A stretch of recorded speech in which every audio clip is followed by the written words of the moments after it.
So this is going to be a fun one. Not all fun.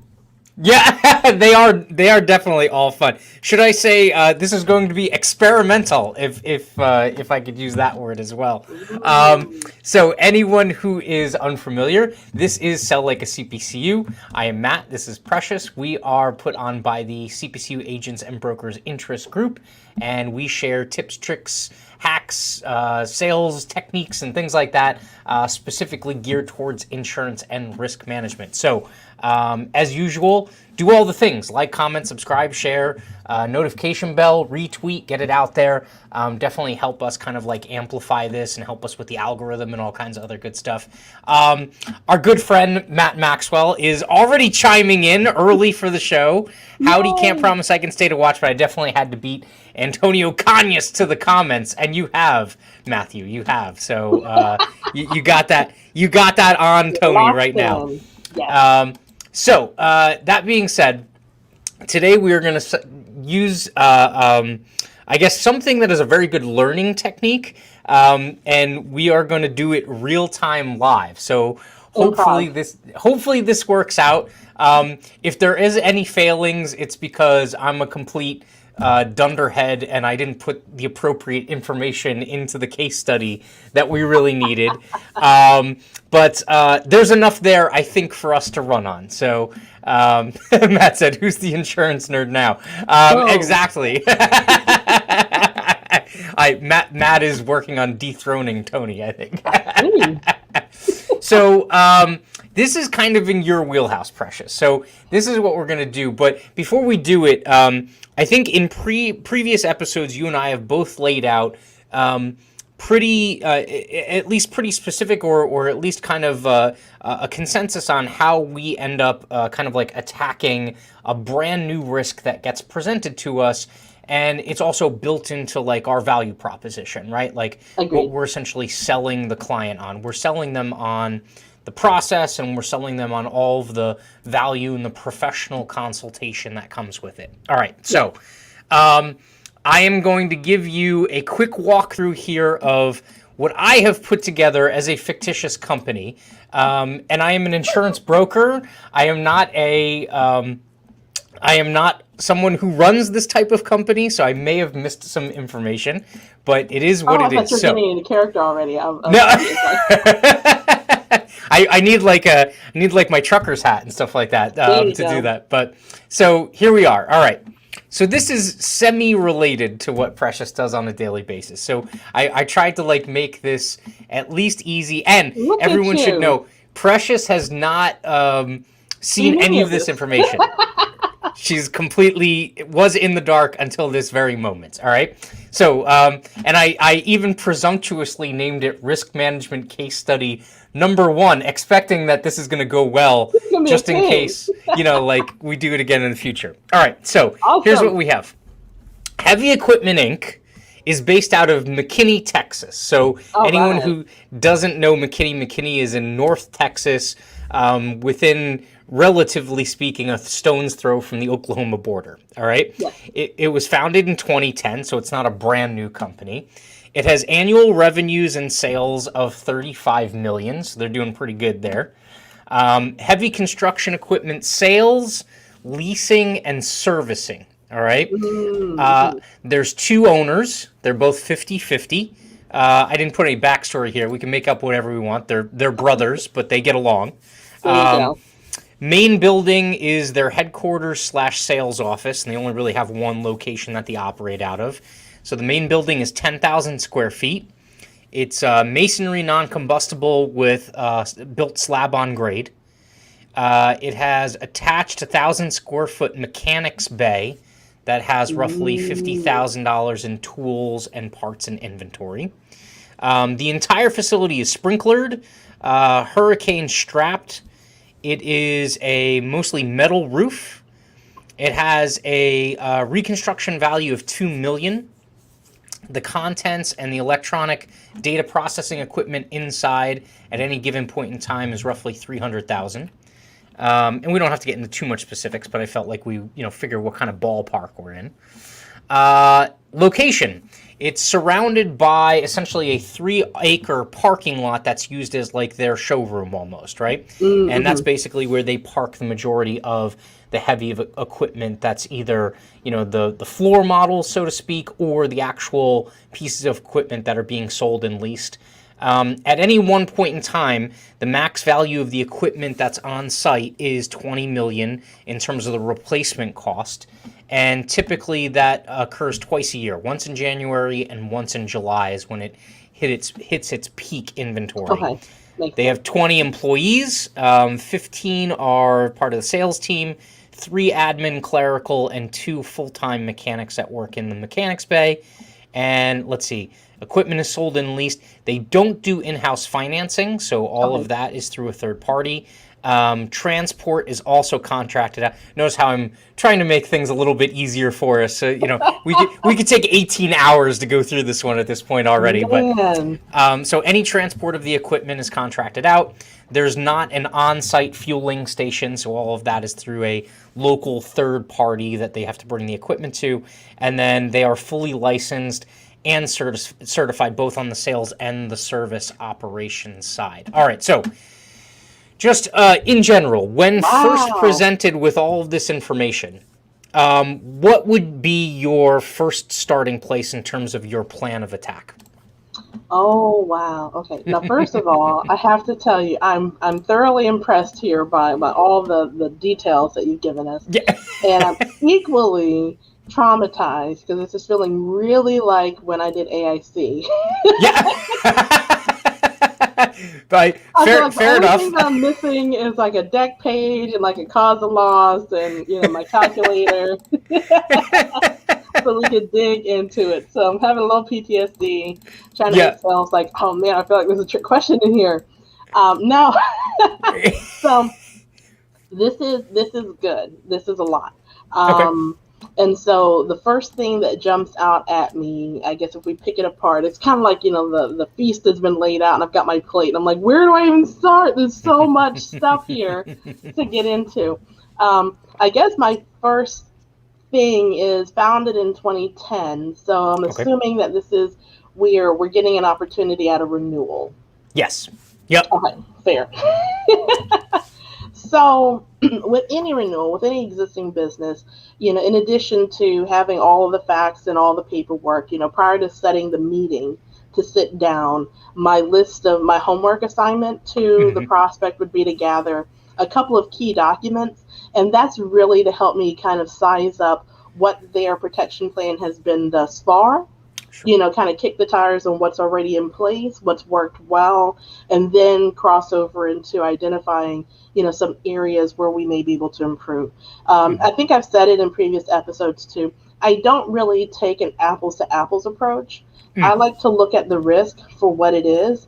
And then after we've agreed upon the exposures and the need, then we look at, kind of what we have available to us. It's kind of like, and I know I've got analogies for days, you got to know the occasion that you're going to before you figure out what you're going to wear, right? Yeah. Yes. Like, is it dressy? Is it not dressy? Do you need heels, flats? Is it going to be cold, warm?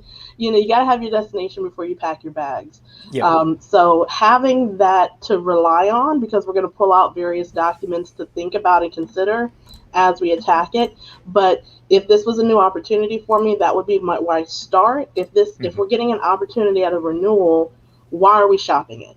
Right. So starting with the basics. So the thought basis here would be we are in a competitive situation.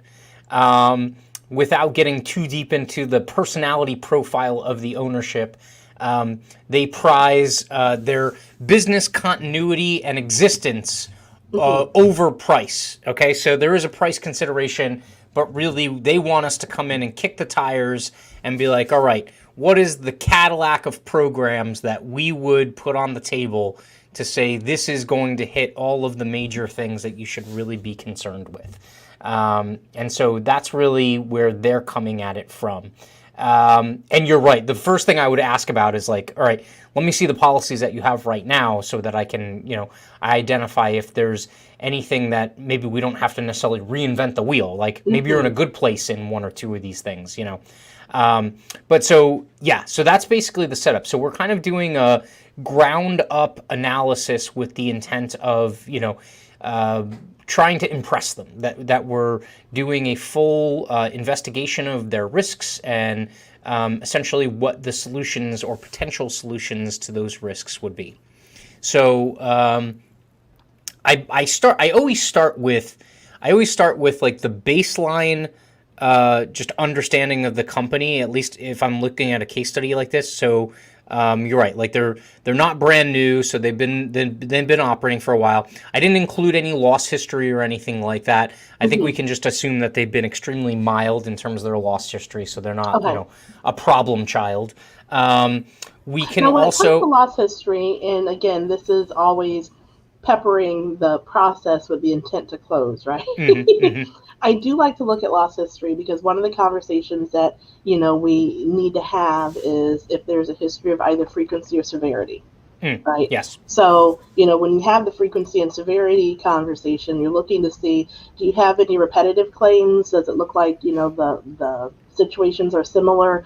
And that way we can segue into the conversation of what processes, procedures, what changes have you made to avoid claims of this nature. Oftentimes, again, that's one of the benefits in working with a well-versed agent, because sometimes there's a little bit of claims coaching that happens, right? Yep. You get to explain to them, I'm seeing all these little nuisance claims that are, just kind of creating pages on your loss runs.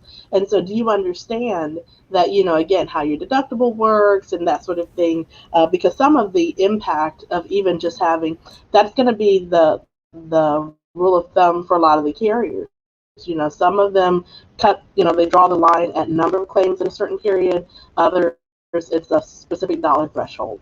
So that's one of those conversations that, obviously we verbally confirm it if they don't come to the table with their loss run. But let's not miss that opportunity. I think too many people, just kind of assume that's just another check mark in the file, for the submission. But that's another opportunity to have a discussion and understand. And sometimes what comes out of that discussion too is, well, we've had change in, maybe frontline management. We've had change in our staffing. We've had changes in the way we store things because of this loss. We've implemented this thing, and so that's also, trying to track, are we improving or are things getting worse based on what we've implemented? Yeah, most definitely. That is, I would say that is one of those things that is not it's more the art than it is the science, right? Like it's, you're trying to look at the background of the company and trying to get a sense of like the personality of the risk, right? Like what does that lifetime of that risk look like versus just kind of these, very cold stats that might present themselves to you on a case study or in person when you're actually discussing it with the decision maker. All right, so assuming that we don't have to worry too much about like claims history or bad stuff that's happened in the past, the first things that usually jump out at me is, obviously if we're dealing in the realm of revenues of 35 million, we're not talking small potatoes. So it's not, this is not going to be a traditional small business type client. Not a mom and pop. Yeah, this is going to be. Tony says his meeting ran long. That's why Matt Maxwell beat him into the fray here. Hey, we're just glad to have you join us. So welcome. Yes, and look, any help would be appreciated as well. Absolutely. So any of y'all who are watching this, especially even if it's after the fact, definitely throw into the comments, what the main risks are that you would identify with this company. That would, cause you to kind of like focus in on at first or second blush here. So yeah, 35 million in revenue. We're not dealing in a small world. So I also kind of do, not that this is accurate in any sense of the imagination, but I also typically do a very back in the napkin calculation at the very beginning. And so like, for instance, if I see 35 million in revenue, I'll think somewhere on the order of 1 to 3% of top line revenue being like the worst case scenario for insurance costs. Now, granted, Okay. that breaks down when it comes to, much higher risk, higher risk rated operations and things like that. I mean, you might end up paying 4, 5, 6, 7% of revenues towards your insurance premiums, depending on also how robust, the policies are and how small the deductibles are. Hmm. But that's usually kind of the realm that I'm operating in, right? So if I look at that, I'm like, okay, if we're paying, in between 350 and $1 million in premiums, that's probably like a good arena or ballpark that we're looking at. That's usually the first thing I look at, because 9 times out of 10, like the owner's gonna be like, "Well, how much do you think we should be paying?" And I'm like, "Well, first of all, I can't say that. Like the Of course. calculation is complicated, but I usually say depending on the risk, and I always hedge. But I'm like, look, 1 to 3% of sales is usually a good ballpark in terms of at least where you're kind of like expecting to be around. All right, Yeah, I just think the what I usually pull out of that number when I look at something like that, it kind of sure. puts me in the mindset of, the importance of having that business interruption and extra expense Mm, coverage in there, because 35 million over the course of a year, on a monthly basis, breaks down to roughly what, two and a half, three, something like that, yep. a month. And so to shut down that kind of operation is going to be massive. Now Yes. granted, it's not going to be linear, because I think you already pointed out that they have peak seasons, Yep. and so that's also something to be concerned about as well, understanding that there's going to be this ebb and flow in how the money comes in, and that extra expense portion is huge, because something Yes. like this, rather than just shutting it down completely, where you've got payroll and you've got other things that are kind of stacking up, how soon and how quick and how complicated would it be to get them up and running, bring in a temp trailer or something, just to kind of keep the revenues coming in. So when Right. I see those numbers, that's usually a question that I have, in terms of if you can kind of give me a rough idea and what that flow looks like over the course of the year, because I'm also setting it up and painting a picture to make sure that that's not a coverage that we overlook. Yes. Yeah. No. That's all really fantastic. Kind of like first thoughts on that. I would even add to that one, if you do get the opportunity to look at the financials, Hmm. it would lend some concreteness to this conclusion. But my initial conclusion would also be heavy equipment sales. I'm all automatically assuming that the cost of goods sold is going to be rather large.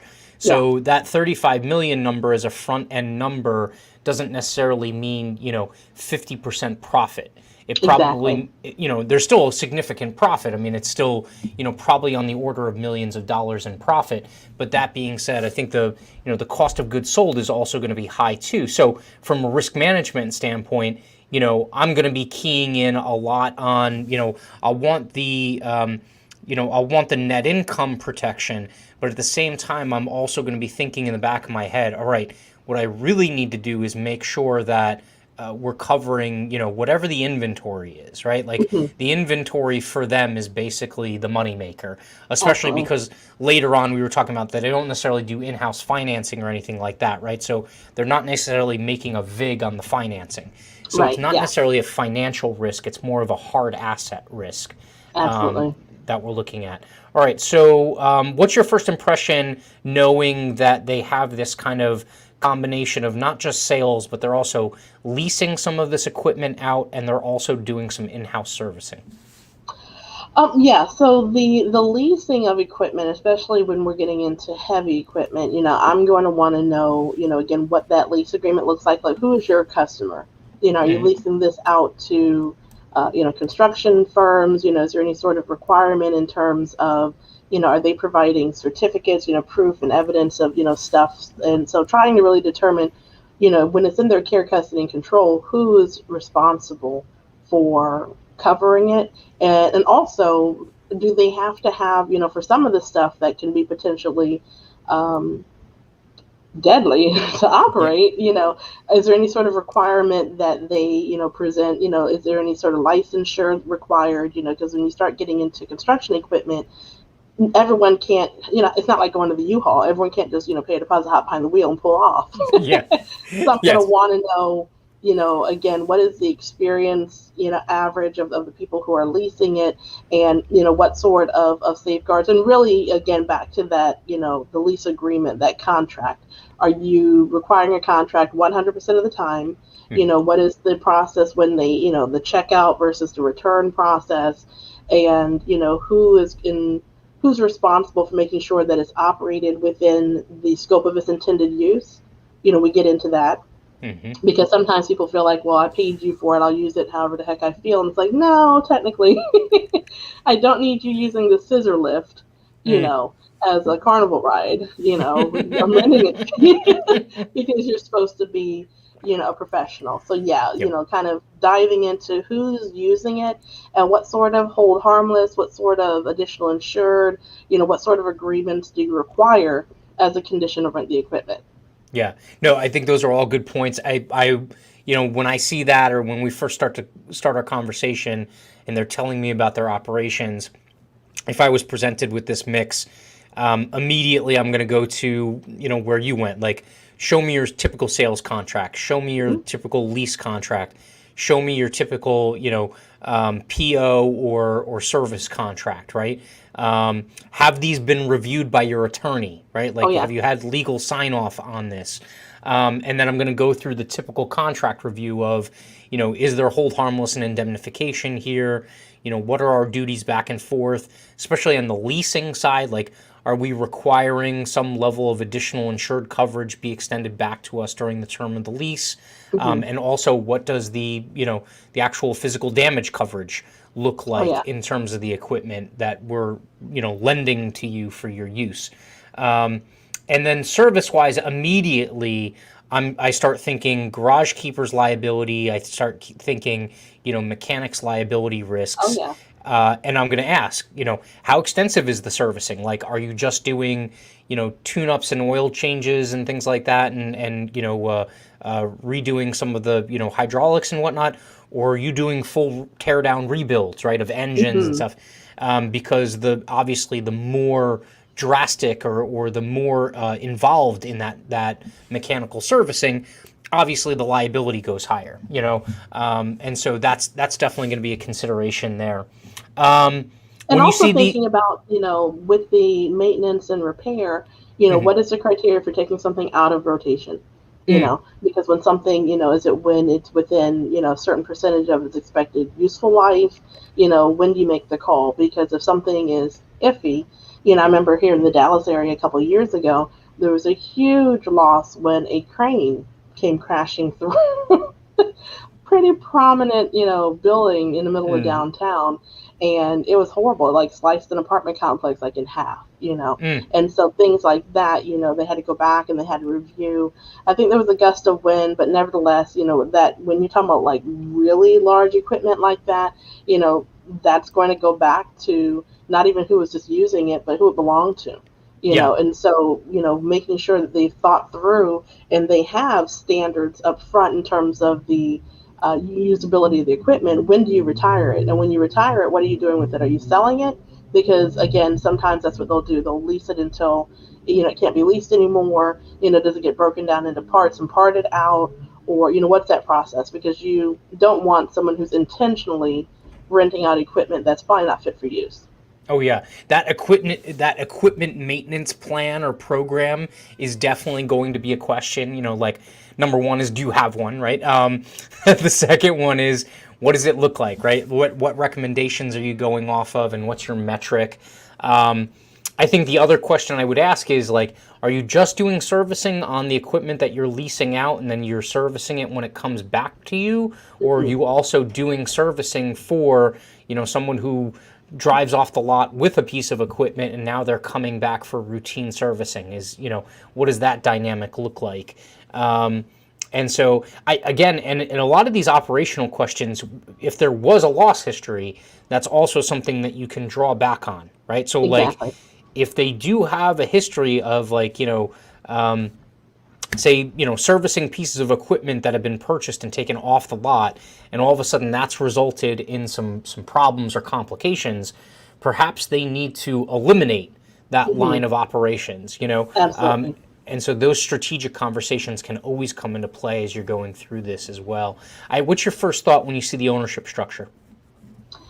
50-50 is always, kind of interesting Mm, because I think, yeah, okay, so it's a corporation mhm. is the legal entity that they've got set up here. Yep. And so just making sure that, again, everything falls, in line with, all of the ownership is really, for example, is all the equipment actually owned by the corporation? Is all the financing or all the accounts, does everything flow through the corporation? Because what we find a lot of times is, especially when you mentioned, again, just to give it a little texture and color, family owned, and Yep. that sort of thing. And so it's really a shame when coverage doesn't extend the way it's supposed to, because there's some hiccup somewhere along the line in terms of what legal entity either has ownership of something or has liability, in something. Yep. I look at that with a 50-50 split on a corporation, and I'm assuming we're talking S Corp at this point, Yep. a closely held, small, so there's no board, or there may be, I don't know, because we use the word owners, but again, if there's 35 million a year is not chump change. So Yep. if there were more, decision makers, or potentially, like I said, a board, then making sure that we've got like D&O coverage in place, if that's a concern, if something like that exists. But really just that continuity and consistency in terms of names when it comes to ownership and liability. Hmm. That way, when something does come up, and again, they been around for, looks like, 11 years in this scenario. This is usually more typical of startups, where you still may have assets or things that are in individuals' names Hmm. that they may be basically contributing to the company or using in the scope of the company, but they haven't actually formally moved the ownership over. So we run into that, unfortunately, when you Yep. go back to the definition of who is an insured under the policy. And if there's anything, whether we need to throw on another named insured or an additional insured or something to that effect, that everything kind of follows suit. Yeah, and to that point, you started to hit on it. One of my first questions is going to be, okay, when it comes to make decisions, Hmm. okay, is it a true 50-50 split? Like, do we need two yes votes, Hmm. universal, or is half of the equity like a silent partner, and Yeah, the other half is the one who's basically the hands on. controller, yeah, the Hmm. the main decision maker, right? So that's always going to be a question. And to your point, yeah, if there's two main equity holders, but then there's like a board or something like that, you're definitely going to ask about that as well, because that goes right to the heart of the directors and officers liability and decision making, and what kind of implications kind of filter through in terms of requirement of liability coverage or indemnification, from that standpoint as well. And even All the right. fiduciary responsibility. I mean, Mm, $35 million. If someone made off with something or didn't accurately deposit or report something, some management liability, in addition to, D&O. Oftentimes we see that package together where you might have EPLI, D&O, fiduciary, all those rolled up together. yep. But that's an exposure that sometimes, when you start getting into what is your compulsory coverage that they may have had elsewhere, that conversation may not have come up, because, like, oh, it's my brother, 50-50, we trust each other. Everyone trusts each other until the money comes shows up missing. What's funny is how quickly blood doesn't matter when money gets involved sometimes, right? You never truly understand the true connectivity of family until the money's involved, and whether or not someone still kind of abides by that, Oh, blood yeah. over greed, or vice versa. And so you raise a really good point. From that standpoint, you can also get into a conversation about, okay, let's talk about who is essentially the custodian, or of funds, right? Like, so do you have double signatures required on Hmm. checks over a certain amount? Are you taking in any cash? I would assume an operation like this probably doesn't do a lot of business in cash, but one of our future case studies, I'm sure I'll throw this in there because it's just fun to think about, is like a scrap metal yard. A scrap Hmm. metal yard might do 35 million a year, and it's mostly cash, Cash. right? Like, Hmm. it can be very cash heavy. So Are you taking in any cash? What do your internal controls look like in terms of wire transfers, right? And that also filters through to cyber coverage as well, because Yes. you can talk about social engineering claims. If someone emails one of the three clerical people and says, "Look, Hmm. I need you to wire $1 million to this bank account," are they actually going through and getting a voice approval from Right. you as the general manager or as the owner of the company? So you can definitely get into that conversation as well from that ownership structure, because that's really important. Because if they do have, at some point during the year, 5, 10, or $15 million on the books or in the accounts, you know, is there a potential for that to walk? And are Hmm. we covered for it? And are we trying to head that off from that happening? And Or even with payment vendors, yeah, because I think a lot of times, something like that where you may have online portals, to make reservations and things like that. yep, Companies may be required to put up a deposit, for equipment and whatnot. And so a lot of that, web traffic, that's when you really have to get into how many records are we talking about, what is your processes for, do you have any, protected information in your files? Do you keep credit cards on file? And anything else, that protected, the information that it should you have a breach, yep, is going to be a problem. But then I also think about, when you get into, things like this, like you said, the checks and balances as far as like, countersigning with checks. And I had done an application a couple of years ago, and it was really surprising to me that one of the requirements were, are the employees required to take a vacation of at least 5 business days? Like, yes. are they required to step away for a week? I said, man, that's fantastic. I'd go And to are my you boss and say, auditing the books while they're away, while right? they're away, yeah, 'cause that was the Yep. main thing, is that, as long as you're there cleaning up your dirt behind you. But if you have to rotate roles or step away, and then last thing, again, with the payment processing, your receivables and your payables, Hmm. making sure, again, where is this stuff housed? Is this cloud based? Is this still a good old filing cabinet? And do you have valuable paper coverage? Yeah. Because if that stuff, gets burned up or walks away, it's going to be really hard to enforce, debts, or, prove that you've paid things off if you don't have your records anymore. Oh yeah, and so that also brings two things up for me. One is a business continuity concern is, all right, well, if you are operating in this arena where it requires probably a significant amount of capital upfront to get this heavy equipment on site, Hmm. once you sell it, if that money walks away, it's very tough for you to recover because you don't have the cash on hand to then buy the next tranche of equipment that's going to come in for you to sell. Oh, yeah, that's a good point. So that's going to be, you could end up with a cash crunch in terms of the cash flow. The other Hmm. aspect of it is, are you, how are you selling equipment? If you're doing a large sale, are you requiring all of the cash or financing up front? Are you doing Mm-hmm. some of it on account? If any of it significantly is on account, trade credit insurance is another, or accounts receivable insurance is another thing that needs to be looked at, because you really need, one, the coverage for that receivable, but Hmm. also the second aspect of it is you need someone financially vetting the counterparty. Like Oh, if yeah. you're extending $5 million worth of equipment to them on account and Yeah. expecting them to come up with the money, and they don't pay, that could go south really quickly, and one deal could end up endangering the entire existence of the operation. Absolutely.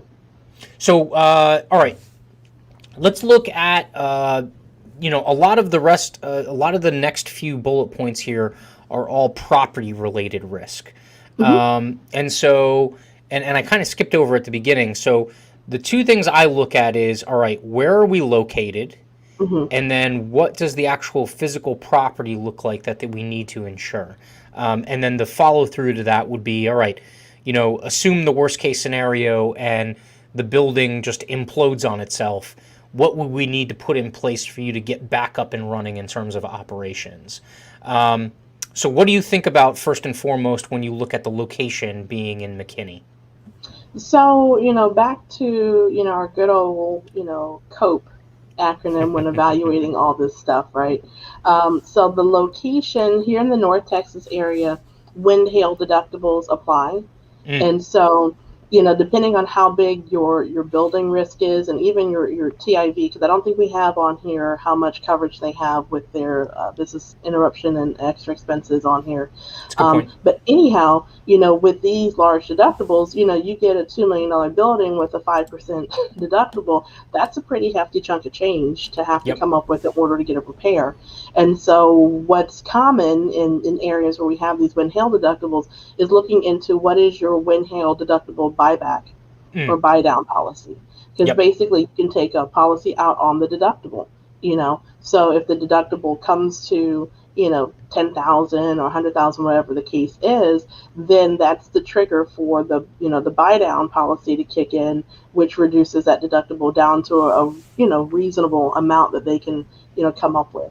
Yep. So that's a conversation to have, especially when it comes to, the building costs. And then also, 10,000 square feet, at 2 million, you just want to make sure that you're insured to value so that you don't lose, the replacement cost, the ability to maintain that replacement cost. And then also understanding, I've seen tons of, memes and jokes right now about the cost of lumber. Yeah.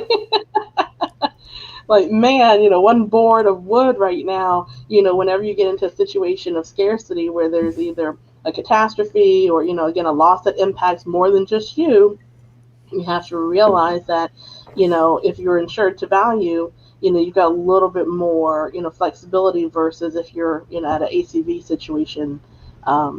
Because, especially when you're talking about, like in your scenario where it's a total loss, that's where, it is going to hurt, and then even beyond the cost of the structure, you have to make sure that you've got the appropriate, what's the debris removal looking like.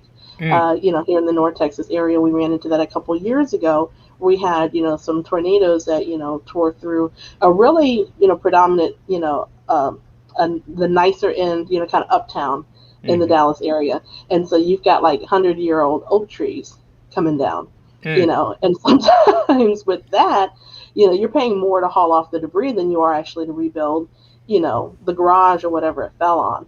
And so that's something that in the commercial realm can't be overlooked or understated, is understanding, how much of your, policy is allocated. Is it a percentage of the building? What is that limit? What does that look like?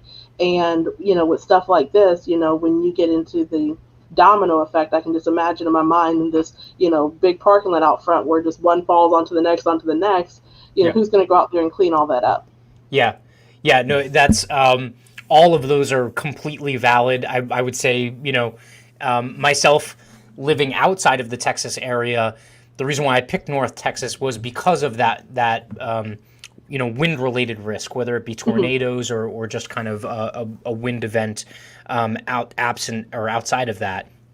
Out of curiosity, because Superstorm Sandy left you guys in a lurch too. Have the policies not adapted yet? Are you guys not having wind, hail, or hurricane deductibles or anything required? So if you remember, Superstorm Sandy came right on the heels of, we had back-to-back, like one happened the year before, and that was Irene, right? So Irene hits, and Irene was, for the most part, a wind event.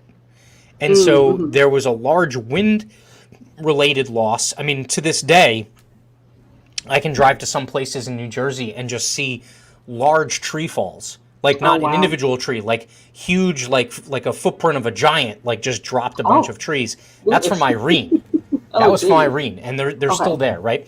And then Sandy was some wind related, but in a lot of the bigger losses, and I think the bulk of it was water or wind driven water in terms of storm surge and things like that, right?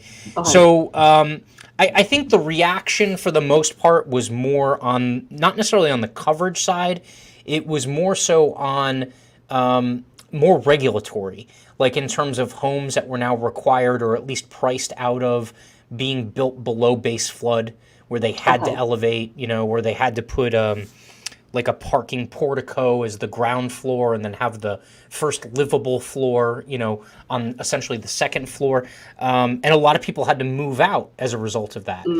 But so, we have kind of a weird mix, and we also have snow related exposures as well in the Oh yeah. Northeast. Picking North Texas, my first thought was obviously wind. It was also life safety, right? So like Mhm. that's the other question. So I put in here, and I don't know even know if this is typical of buildings in the McKinney area, but if you do have a building that's slab on grade and you have tornado exposure, okay, what's your catastrophe plan if there is tornadoes in the area? Do Mhm. you have, a storm cellar or a building that's tornado rated for your staff, right? Like where Mhm. would they go to? So that would be another question of mine, would be more, kind of life safety related. And then the other thing for me would be, in terms of like the more mechanic related risk, what Mhm. does that look like in terms of fire exposure? And Oh what yeah. does that also look like in terms of just the other general kind of chemicals that might be on site as far as like, degreaser and cleaner and stuff like that, and whether or not Mhm. that could cause any kind of issue. But in this case, I think a lot of those things are mild. I mean, they could be treated with a very kind of baseline policy, property policy. I'm also looking at things like the metal roof, right? Like, so metal roofing, how secure is that? I mean, it definitely seems like it would probably, with the exception of, and maybe I'm just not up to speed on metal roofing enough, but, metal roofs have a tendency to fly away pretty easily. Mhm. So that's also something I think I would consider at least asking the question in terms of, the strapping and the bracing on the roofing material. And then I would also look at the contents, right? Like, does the contents amount make sense? And then the electronic data processing amount. This company's been in business since 2010. Have we updated our electronics since 2010, or are we still using, IBM ThinkPads from 2010? That's Hey, those another are question. workhorses. Don't you pick on Yeah, those think pads. that's fine. I'm not. Please IBM. I'm sorry. I'm not We're not ripping them gonna as far as. machine shame. Yeah, No.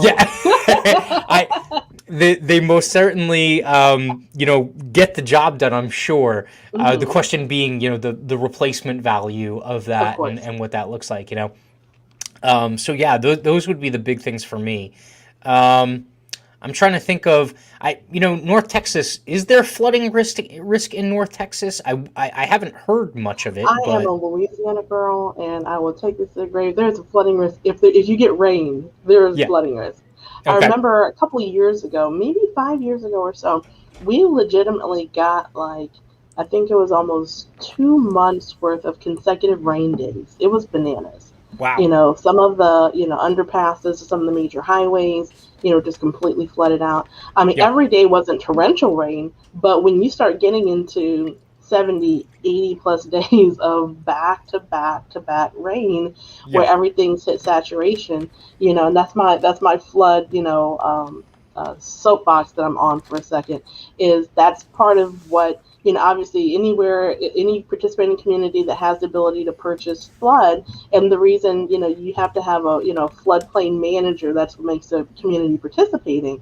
Because Yeah. as we continue to develop, as concrete takes the place of where it used to be open field, and there's less places where things to run off and to be absorbed.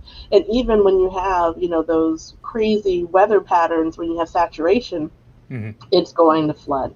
Yeah. And so that that risk can never be understated. We're living in crazy times. I guess there's no secret to any of us, and so I know with some of the weather events here in the past couple of years, from a statistical standpoint, we talk about like a 1 in 10 year, 1 in 100 year event. Hmm. We've seen like back to back 1 in 100 year events right now. And so yeah, that's something that in terms of the risk. So flood risk, the wind hail risk. McKinney, to your point, is far enough north where they get more hail in that part of the metroplex than we do a little closer to town. I had Hmm. read, and again, this is unsubstantiated, unconfirmed. They were just talking about with wind patterns how tornadoes hit some of the more rural areas because the wind shear gets broken up by the buildings, the Mm. high rises in downtown, which is why we don't have as many tornado, touchdown, because the wind shear or something to that effect. But we also here in the Dallas area 2 or 3 years ago had straight line winds that were still really, I mean, it was crazy, the force of them. So there was no, circulation. It wasn't even storm related. It just on an afternoon. Yeah. It's all in, to a tizzy. So yeah. Yeah, and which, if we move this like, now that is something that requires experiential stuff. So like, I mean, if you're located in New Jersey and you're writing a Texas risk, you might not necessarily know that, right? Like you might not, unless you're just like crazy into, checking out the weather and patterns like that, but that's not maybe something that you wouldn't understand. I mean, if we put this in Houston, right?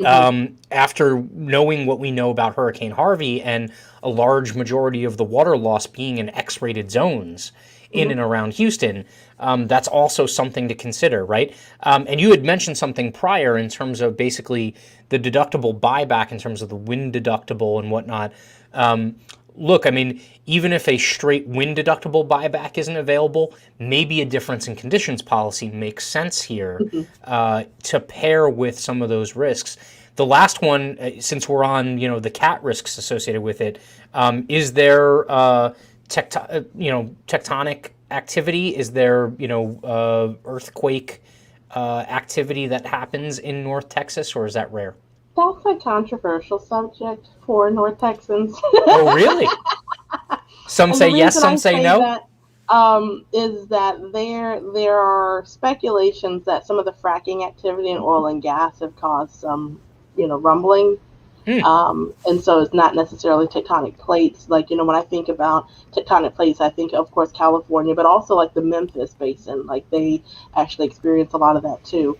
And to your point, understanding the different regions that you may be writing in, here in Texas, the wind hail deductible that kind of gets grouped together. You hop a state over to Louisiana and it's a hurricane deductible. And that hurricane deductible is driven by whether or not there's a named storm, pretty much, in the Gulf. And so that's always controversial because you can have a loss in the northwest corner of the state, that just so happens to be simultaneous to, a hurricane brewing in the Gulf, and it still falls under that deductible. And so the thought process is oftentimes, and again, I'm not I'm not I'm not a weatherman, right? So I just go by whatever the definition of your policy. So read the policy. The thought is that you're right a lot more often than weathermen are. Don't worry. You have spin-off storms. You have related storms. It may come in as a hurricane and it may, lose its wind force as it works through the state. But lately, and again, I keep going back to in recent times, we've seen where it still stays together enough and it's still technically a hurricane. It comes inland and it goes over, Atlanta has been hit by hurricane, winds still that of, storms that have rolled in and stayed together enough. But I do want to, again, circle back to that metal roof piece because it's really important that, you look at the policy form that you're considering and understanding if there is a cosmetic exclusion, for marring and stuff like that. Typically, especially after a hail event, you'll get where it's not pretty, but it hasn't degraded the function of the roof. Yeah, it's not compromised. Yeah. Yep. And so people get upset about that all the time. Why isn't there coverage? Well, was there some sort of cosmetic exclusion? Yes. Yeah, no, that's a really good point. And me being OCD, I would probably have, or at least OCD tendencies. I would have a propensity to be like, look at that every day. Yeah, it doesn't look good. No. So I think those are all really good considerations. I think we could continue to bang the drum as far as the property because there's almost always something with property that you can improve or look at. Let's talk about the surrounding area. So if we're looking at the surrounding area being basically the parking area or kind of the showroom floor kind of area, and that's where most of the heavy equipment is situated. We're essentially talking about inventory, and it's inventory that's out in the open. Okay, so that's one consideration, right? So the inventory is potentially subject to some of these things that we've talked about in terms of the actual building. Which, by the way, I was going the angle of that being an attractive nuisance. I mean, depending if you have any sort of fencing or whatever. If you get somebody who gets in there after hours and wants to swing from the crane. Hey, the little kid who wants to get in the driver's seat and Oh yeah. act like they're a heavy equipment operator. Yeah. Yeah. Fencing around and how the premises is protected. And that gets into, floodlighting or lighting. It gets Hmm. into security cameras. Um, and which also has to do with the daily general safety of the actual premises, right? Whether or not there is a night security guard or a daytime Hmm. security guard that's employed or contracted. That's also an additional risk, especially if they're in house. Texas, chances are they're carrying a firearm, I would assume, unless you specifically ask them not to. So that's also a consideration in terms Hmm. of the liability associated with the security personnel. One thing I glossed over with the actual building itself is, all right, if that gets wiped off the face of the planet, how do we get back up and running? I mean, part of the catastrophe plan would probably include some level of temporary structure, right? So Hmm. if we could have trailers, office trailers brought on site, or even work from home. Like, could some of the administrative staff realistically just use a computer and remote in from their home in Hmm. order to be able to continue to do their job as consideration? But yeah, the heavy equipment that's sitting out in the open, it's also subjected to potential theft, right? Yes. As well as environmental and weather conditions. Hmm. So that hailstorm, does it damage the equipment? The whether it be some kind of flooding risk or something, does that also have an impact on the equipment's resale value or its Hmm. functionality? I'm thinking the first thing I thought is, and tell me whether or not if I'm base here, I'm thinking more reporting form, right? I'm going to Hmm. be looking for a reporting form for inventory on this, and probably more of like a inventory floater, or than a traditional property policy on the premises. Do you think I'm off base on that, or? Yeah, I think it's going to look something similar to like a dealer's open lot, where you Mm, kind of know how many units and what is the average value of the units, because it would be a logistical nightmare to swap out serial numbers every time something comes and goes. oh yeah, Yeah, so with these sort of businesses, typically it's very similar to like a jeweler's block, but with equipment. mm, So that you're not having to, again, because you've got stuff that's going in and out of the door all the time. Um, and so making sure that the valuation, and also kind of considering what we didn't talk about here, is not uncommon. When you pulled up the stats on this, there's a similar business that I know, not necessarily McKinney, but not too far from here, that they're more of a manufacturer's rep, where mm, mm, they're an exclusive, they carry XYZ brand and that's all they sell, yep, and so that's the thing too, is that on occasion they have inventory on hand that's been discontinued, and so does that change the valuation of the stuff if it's a line that's no longer being if that particular model or whatever is no longer being made.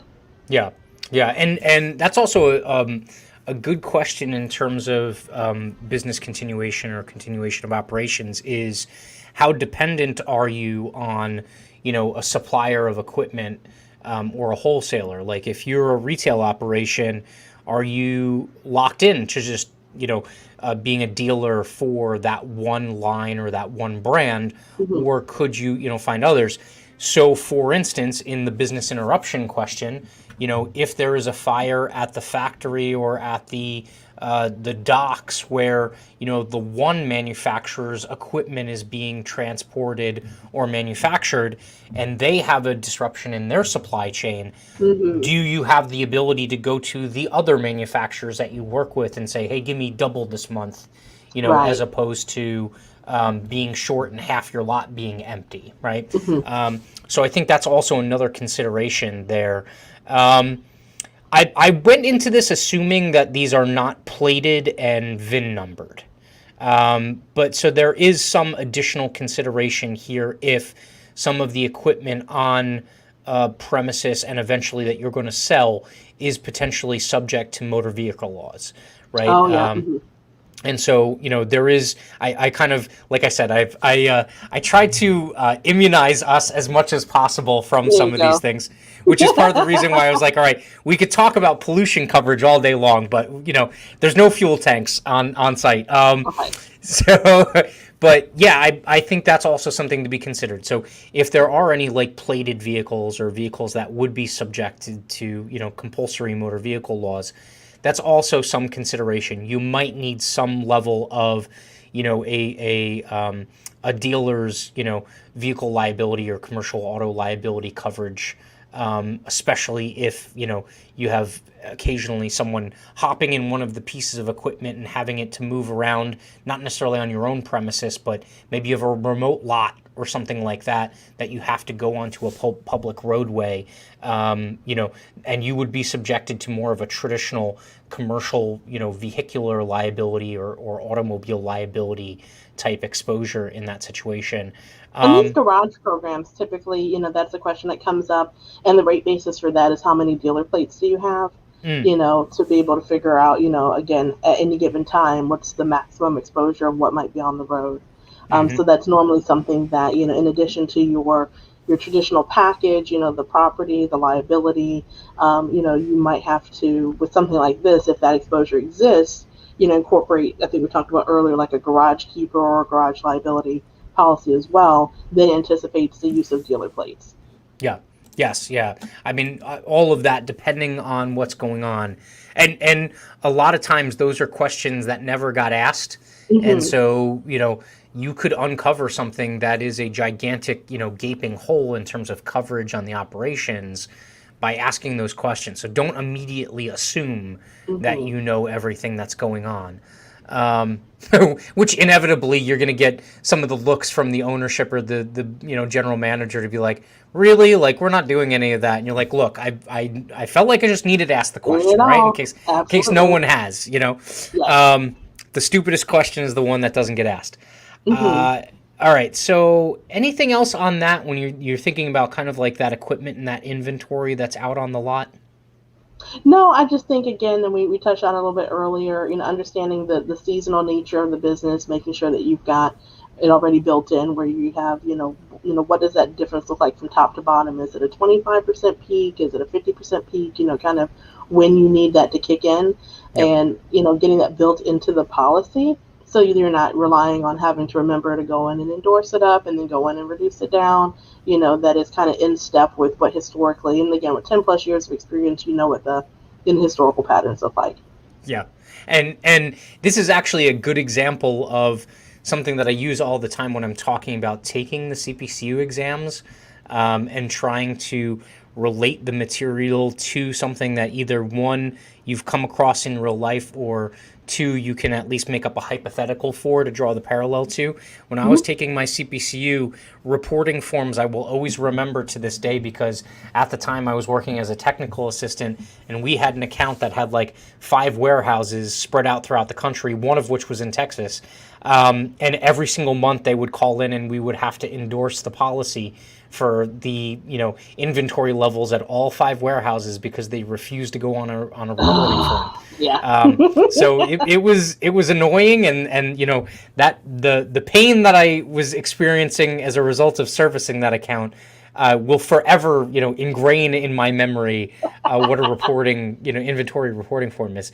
So, all right. So let's talk about, I think the last big thing here, there's a couple others that we could talk about, but I think the last big thing is the HR risks that are associated with this operation. So immediately seeing 20 employees, most of them are sales and clerical, but you have 2 that are, quote unquote, higher risk in terms of the mechanics. What are your first thoughts as far as that goes?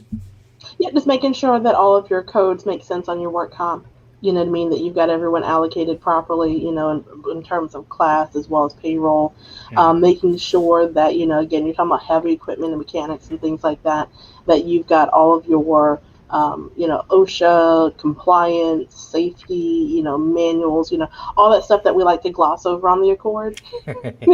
Yes. Yeah. When asked the question, do you have a formal safety program? Yes. Yeah. That part. Yeah. Yes.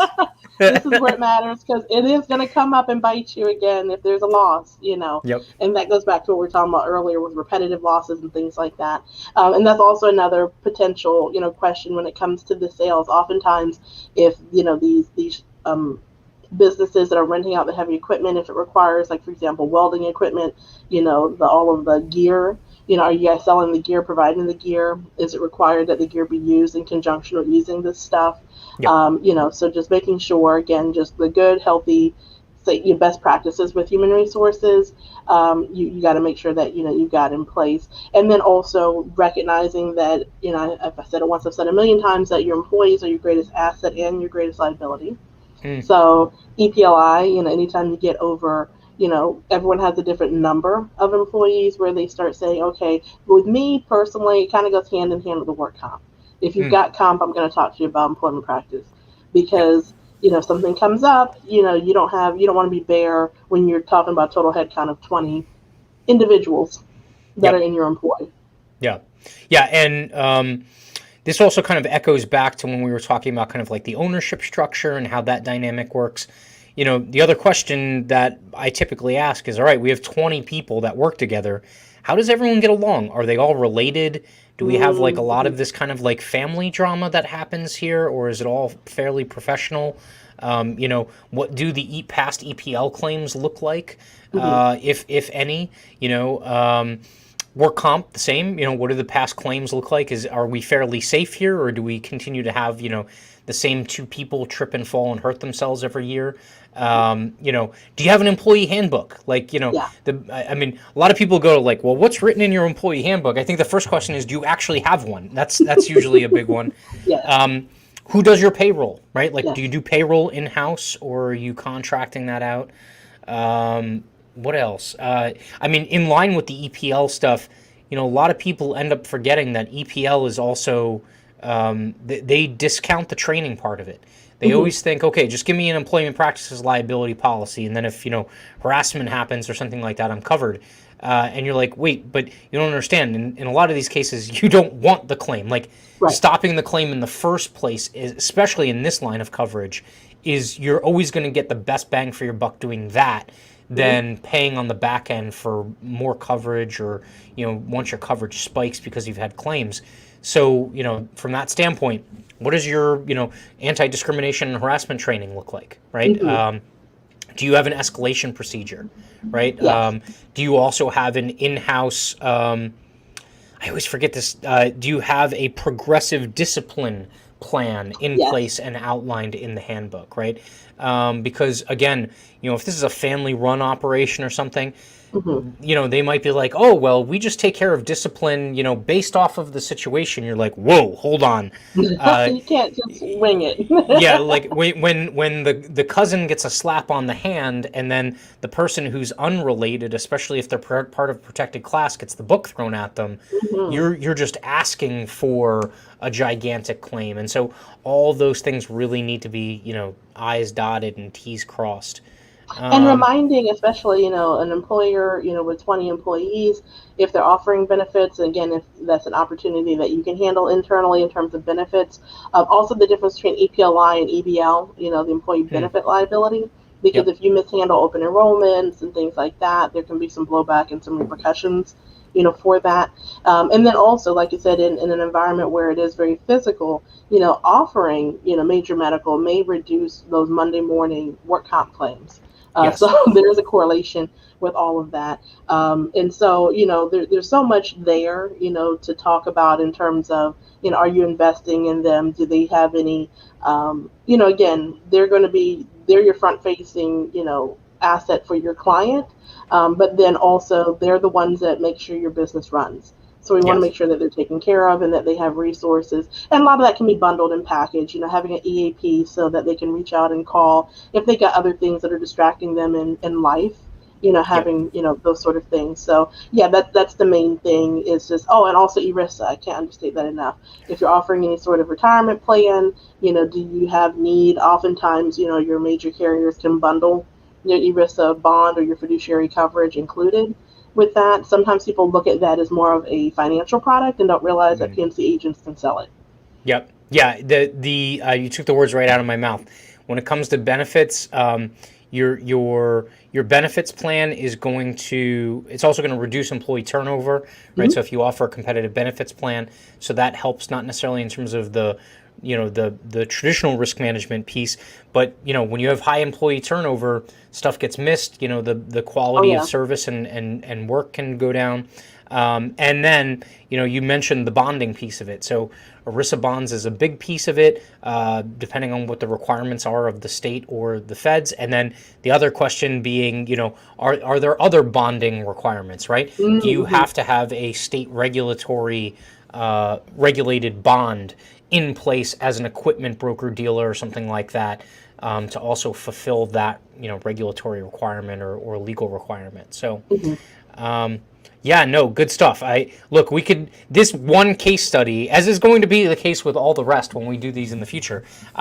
This one case study could be, we could talk another 5 hours on this. It's so juicy. There's just so much to get Yeah. out of it. What's going to be great is when I start getting like really inventive with the potential risks, because this is actually kind of like vanilla in terms of Oh, yeah. what we could be talking about. There's all kinds of fun stuff that I can throw in here. So this definitely has to be a series, because there's going to be some things that are going to Good old CPCU fun, because only as true hardcore nerds, like Matthew said earlier, can really appreciate this sort of thing. I But these are the things that, should be in practice and not just theory. We've learned yes. about it. This is how you put it, the rubber to the road, and apply what you know. Yes, and I'm really looking forward to throwing a couple at both of us, where we have to like go back and like Google and like So, look at ERMI and stuff like that in order to figure out what the heck is going on. So, yes. but yes, look, if you're still with us, thank you. And you made it this far. This has been really fun. Remember, like, comment, subscribe, share, notification bell, retweet. Share this out there, and we're gonna have more of these in the future. Because did you have fun, Precious? I had fun This doing was this. fun. Yeah, it kind Yeah. of gets the wheels turning, and you're like, okay, how does this actually work in reality? Yes. Yes, yeah, it is a little closer to actual practice and implementation than Hmm. theory and kind of high level stuff. So if you want to see more of it, especially if you want to see more of it, please like and subscribe and follow. So with that, we will be back next Wednesday at 3. And I forget if we have a guest coming up, but we're working on a handful of folks. And we actually have someone who's going to be helping us with production. So that's also Yay. going to help us out in the future, line some folks up. But with that, have a really good afternoon, Precious. Awesome. You do the same. See you guys. Bye now.